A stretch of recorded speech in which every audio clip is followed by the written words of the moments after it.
स्वामी समर्थ. नमस्ते. ज्योतिष kitchen and recipe मध्ये आपल्या सगळ्यांचे मी अगदी खूप खूप मनापासून स्वागत करते. मी आज एकदम मस्त पौष्टिक अशी लाल माठाची भाजी बनवती आहे हिरवी मिरची घालून. इथे मी हे लाल माठ स्वच्छ साफ करून घेतलाय. देठ वगैरे घेतले नाही आहेत, कारण कोवळे असेल देठ तर घेऊ शकतो. जून होते त्याच्यामुळे मी देठ काढून टाकलेत आणि फक्त पानं कोवळी कोवळी भाजी मी घेतली आहे. स्वच्छ धुवून घेतली आहे, पाणी निथळून घेतलंय. आता मी पहिले भाजी कापून घेते, बारीक चिरून घेते. इथे मी भाजी चिरून घेतली. आता फोडणीला घालून घेते. भाजी फोडणीला घालायसाठी मी इथे कढई ठेवली आहे, त्यामध्ये तेल घालून घेते.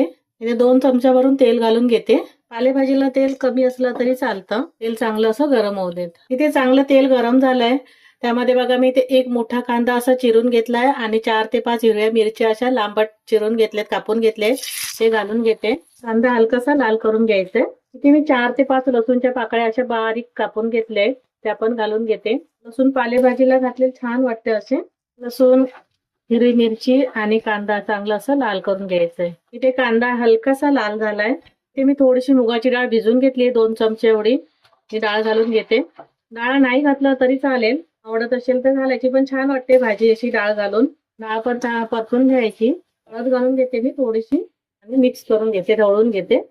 गॅस मी आता कमी केलाय, व्यवस्थित असं ढवळून घेतले आणि 1 मिनिट फक्त असं झाकण, 1 ते 2 मिनिटं झाकण ठेवते आणि डाळ थोडीशी शिजवून घेते. ते डाळ घातली आणि 1 ते 2 मिनिटं मी शिजत ठेवलेलं, झाकण काढून घेतलं. परत एकदा ढवळून घेते. आता लाल माठ जो चिरून घेतलेला भाजी घालून घेते. ते मी आता लाल माठ घालून घेतलाय. मीठ घालून घेते. मीठ थोडंसं कमीच घालायचं, कारण भाजी शिजल्यावर कमी होते, आळते भाजी, त्याच्यामुळे मी मीठ कमी घालून घेते. अंदाजाने घालायचं. मीठ घालून घेतलं. आता ढवळून घेते व्यवस्थित असे. गॅस कमी ठेवायचंय. व्यवस्थित मिक्स करून घेते ढवळून. भाजीमध्ये मीठ घातलं आणि ढवळून घेतली भाजी, सगळीकडे व्यवस्थित अशी करून घेते. गॅस कमी ठेवायचंय, कारण डाळ शिजायची आहे. झाकण ठेवते आणि भाजी शिजवून घेते. इथे मी भाजी शिजत ठेवलेली आणि मध्ये मध्ये ढवळून घ्यायची अशी आणि बघायची शिजले काय. डाळ थोडी शिजायला पाहिजे, भाजी कशी लगेच शिजते, त्याच्यामुळे डाळ आहे ना पहिली 2-3 मिनिटं चांगली थोडीशी अर्धवट शिजून घ्यायची आणि बाकी भाजी बरोबर शिजली जाते. मग ते शिजली गेली आहे डाळ. तिथे आता मी थोडंसं ओलं खोबरं घालून घेते आणि परत एकदा ढवळून घेते. खोबरं घातल्यावर एकदम पौष्टिक अशी लाल माठाची भाजी आहे. भाकरी सोबत छान वाटते खायला. डाळ घालून नाही केली, अशीच केली ना तरी पण छान वाटते अशी.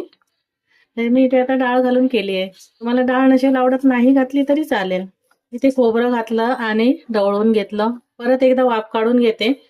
खोबरं घातल्यावर झाकण ठेवते. इथे खोबरं घातलं आणि एक वाफ काढून घेतली. परत मी झाकण काढून घेते आणि ढवळून घेते. इथे आपली मस्त छान पौष्टिक हेल्दी अशी भाजी लाल माठाची मुगाची डाळ घालून भाजी तयार झाली आहे. मी आता गॅस बंद करते आणि भाजी काढून घेते. ते बघा, साधी सोपी पण तितकीच पौष्टिक अशी आपली लाल माठाची भाजी तयार झाली आहे. भाकरी सोबत खायला खूप छान वाटते. तुम्हाला माझी रेसिपी आवडली असेल तर लाईक करा, शेअर करा, सबस्क्राईब करा. पुन्हा भेटू आपण अशाच एका नवीन व्हिडिओ सोबत. थँक्यू, धन्यवाद.